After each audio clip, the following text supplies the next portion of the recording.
Hey, what's going on, everybody, man? Welcome back to DFS Zone. Manny here once again. WNBA picks for today, July the 7th, 2021. We have a 3-game slate in the WNBA. We got Dallas at Minnesota at 8 p.m. We got two 10 p.m. games, LA at Seattle, Phoenix at Las Vegas. But before I get started, I appreciate you guys drop a like. It helps out the channel. Comment down below. Let me know what you think of today's slate, who you like, who you do not like. And of course, if you have not, as of yet, subscribe to the DFS Zone community. Make sure you do so down below before you go. And do not forget to put on your post notifications. This way, you don't miss out on any of my upcoming WNBA videos. All right, so we're going to get right to it, man. First things first, the other day, 4 picks I gave out. I pretty much played 90% of those players. I made a couple of changes on a few lineups late, and it didn't pan out. I did not cash at all. Bad night. 2 of the picks were disastrous. Samuelson, obviously, Epiphany Prince was playing well. Seattle kept her in the game more so. And of course, Samuelson got less minutes, did not perform well, didn't even shoot well from the floor. And obviously that can happen. So again, if you played Samuelson, apologize for that. My whole goal here is to be consistent with my own DFS play because I want to make money and at the same time be able to help you guys out as best as I can. And I do it the way I normally do it, and that's look at the matchups, look at statistics, and determine more or less and narrow it down to what I think are possibly the best possible plays for myself that I can also recommend to you guys as well as some others. So this way you have a little bit of a player pool. So let's see if we had a better day today, especially in the guard play. Guard heavy today for sure. But we're going to go over to the guards. We're going to get right to it. I'm going to give you 2 guards that I think that you can possibly target today that I'm going to have some exposure to. And then I'm going to discuss 2 forwards that I believe are in the same situation. So at the guard, at the top, man, to be honest with you, I have a number of guards that I do like. I don't have no problem paying up for guards up at the top. If you could squeeze one of the top tier guards, yes, you can do that. I do believe that the LA girls are 2 that you can definitely consider in Wheeler and Sykes. Jewel Lloyd coming back. If her ankle is good, she's more than likely going to play. I think she's definitely I think I last saw she is probable. So she's going to play today. She's going to be good to go. That's going to change things a little bit with Seattle. Again, Prince had a great game the other day, played a lot of minutes, I think over 30 minutes, and played very well. But I don't think she's going to get those kind of minutes if Jewel Lloyd is back. But I do like the Vegas girls quite a bit today. I do like Jackie. I do like Kelsey and Chelsea. And to be honest with you, I'm just gonna get right to it. I like Chelsea Gray in this matchup. Game log is pretty good. 11.5 points per game, 3 rebounds, 6.5 assists. That's where she is definitely pretty good because she can score a little bit, and she definitely is an assist giver. 27 fantasy points per game, 6,100. She is good for 4x in this matchup, and she has 7x upside. So she's capable of getting you 40 points, 35 to 40 in a matchup like this. So 6 to 7x is definitely very much possible for Chelsea Gray, especially if the game can stay close. She's going up against Phoenix. Phoenix has given up to opposing guards 45.8. So we'll round that off to 46 points per game. Not fantasy points, but points per game. Points from the floor. They've given up 8 huge 50-plus points per game to other guards, opposing guards, so far this year. And out of all the teams that are playing tonight, they have given up the most. So they gave up 56 and 52 earlier this year to Minnesota. Connecticut put up a 59 spot. Las Vegas have put up 51. Chicago 51. The Liberty 53. And the LA Spark 50 and 52. Phoenix is 2 out of their last 3 games. They have allowed 50 plus to opposing point guards or backcourt players. Chelsea Gray, the last time she played them, she put up a 39 spot, as we'll see here. And she did that against Phoenix in 32 minutes, 15, 4, and 9. She had a huge game as far as assists are concerned, and she's capable of putting up those kind of numbers. Her numbers as of late, obviously, are not translating to that. 24 and 25 minutes in between, sandwiched in a 33-minute game with 14, 3, and 4. But she's averaging, like I said, 27. She is trending downward here, but I do like the matchup. I do like whom she's facing, a team that's been giving up a huge amount of points. And at the same time, she did very well the first time around. That game was a close game. We needed to be a close game again.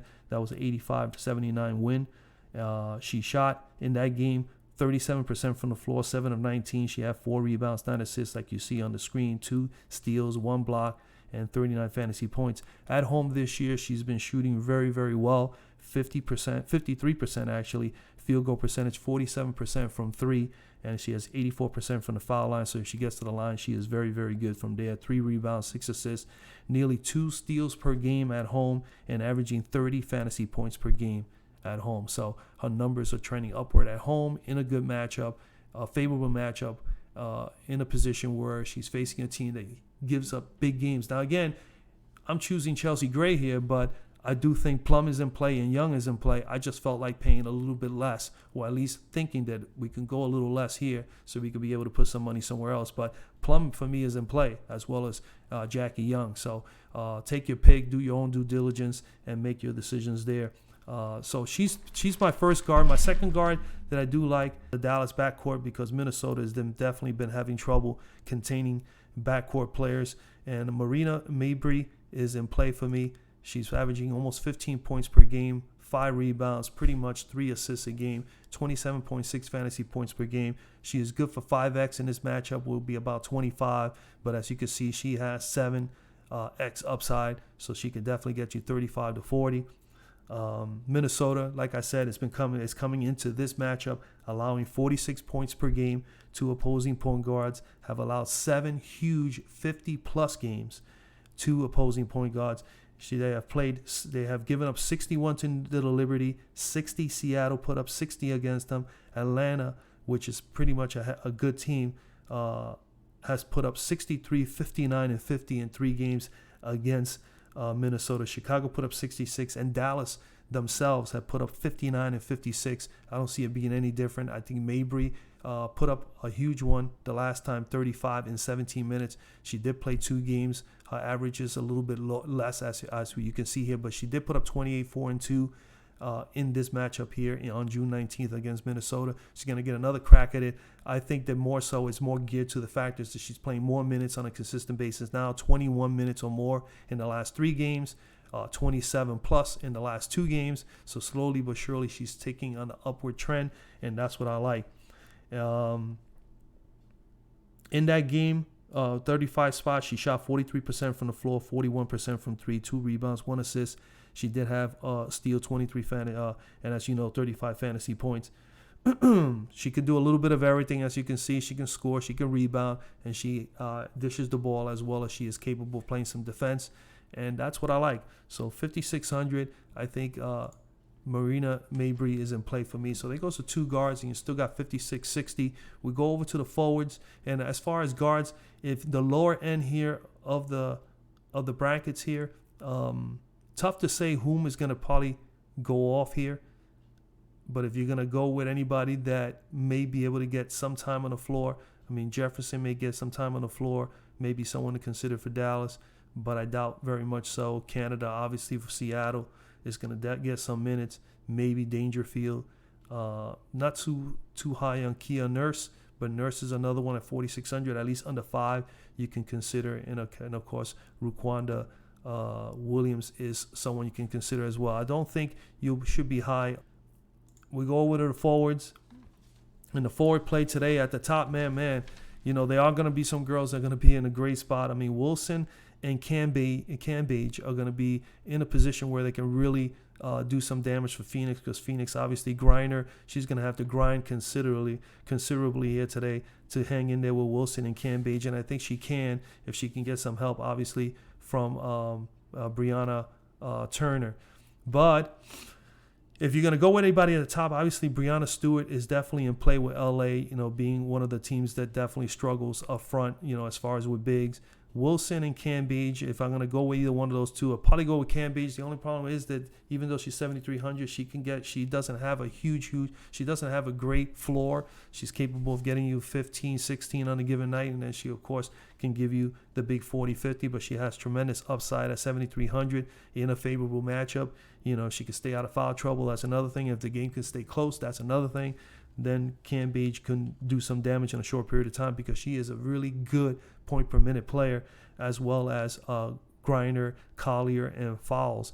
But we're going to go right down. We're going to come down a little bit, and we're going to choose in the price range. Isabella Harrison is my first choice here at 5,700.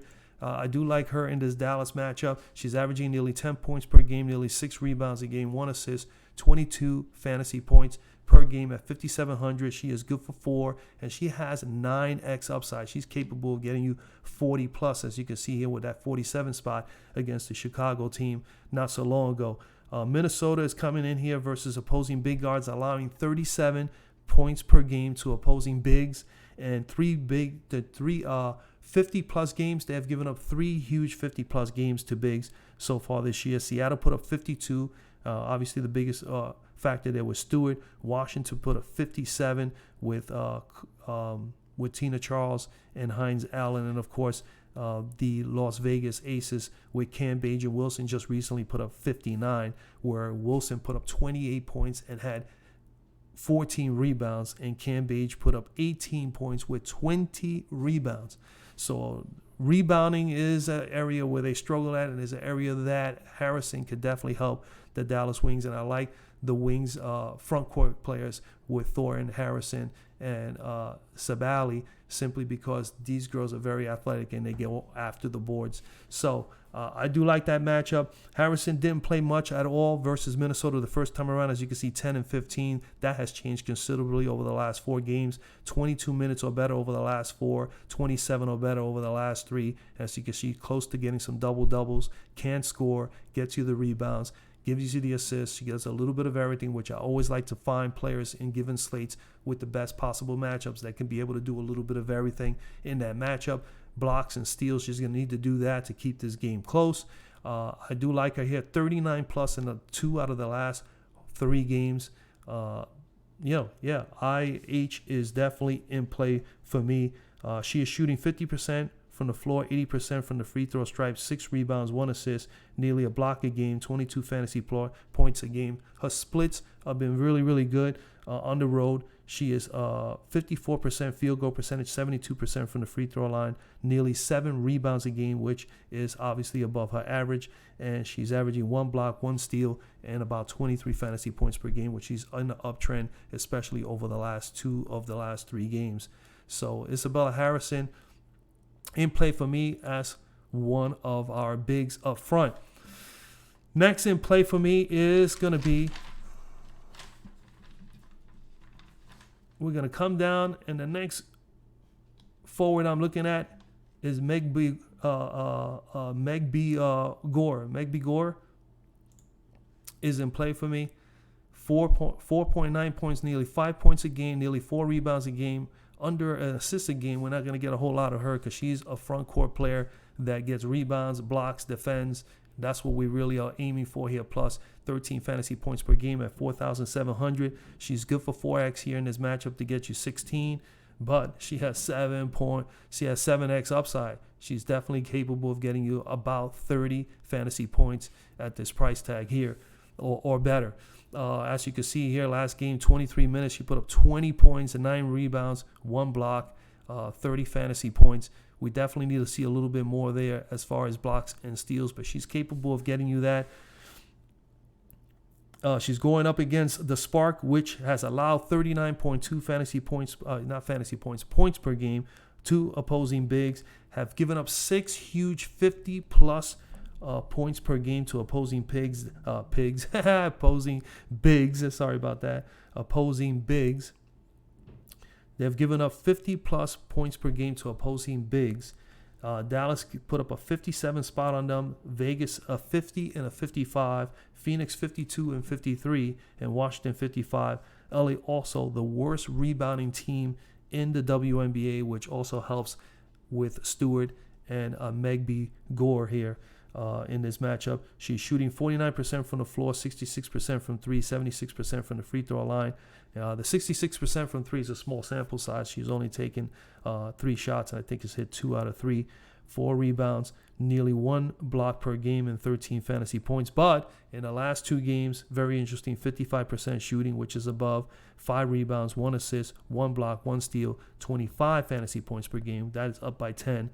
Versus LA, the first time around, 23 minutes, which you see here, put up 6 shots, 63% from the floor, 6 of 6 from the free throw line, 9 rebounds, 1 block, 20 points, and 32 fantasy, pretty much 31 fantasy points against the Spark just recently. Just a couple of days ago, they're going to get another crack at it, and she's going to need to do the same thing she did there, nearly a double-double. She's going to need to do that and much more. If she can get a couple of blocks and steals, she will cover this price, and I think that she is someone you can definitely consider. Either put in your lineup. Again, let me know down below what you think. Let me know, because, hey, I'm here to, get feedback from you guys as well as far as other possible plays.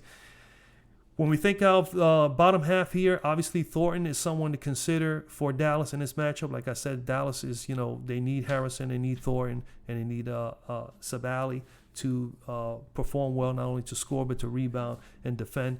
So they need those girls up front. When you look down here, also for Seattle, obviously Mercedes Russell is definitely someone to consider. And, of course, Dantes is probably the last individual that I would look at here, other than Lauren Cox. Lauren Cox would be the bottom, the most cheapest, and probably has some decent upside. So Lauren Cox could be someone you can definitely, put in your lineups today if you want to really save some money. 3,500.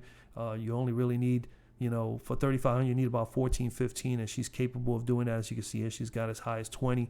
Since she's been signed by the Spark, she's been getting 18 to 20 minutes. She did get a reduction against Seattle, 14 minutes.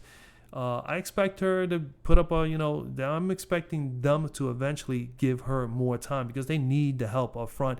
And this girl was a very good collegiate player who can definitely score, rebound, and do a number of things. So Cox is in play at 3,500. I prefer her over anybody else down here at the bottom. And like I said, Dantes at 4,400 is going to be someone who's going to come and play more than enough minutes. I think she plays more than enough minutes. Yeah, she plays 29 minutes. So she is definitely at a good price tag as well. If you don't want Meg Bigor, then maybe a Dantes here in this matchup against Dallas will be an option. And like I said, other than that, Lauren Cox for LA against Seattle would be an option. And then Russell's in play, Coffey's in play, Thornton is in play, Hamby is always in play. She's pretty consistent.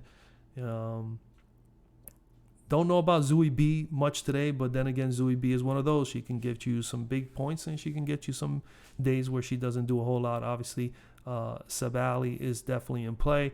And then, like I already told you about Cam Page, Fowles and Collier are definitely in play. I think just one of them is going to ball out. It's just hard to determine which one will be. So they got Collier priced $300 more. So if you want to save $300, squeeze in Fowles, you can do that. I do think that Aja Wilson is probably the one girl up in the top other than Stewart that could possibly hit that 40 to 45 point mark or more today. But we'll see what happens. That's just my opinion. The matchup should be okay. It's going to be tough for Griner to deal with Wilson and Cambage, but then again, anything is possible, and that's why you play the probabilities here. But that's pretty much where I'm at. So I got Chelsea Gray, Marina Mabry, Isabella Harrison, and Izzy Meg B. Gore in play for me today as your top 4 picks. Again, let me know what you think, man. Comment down below.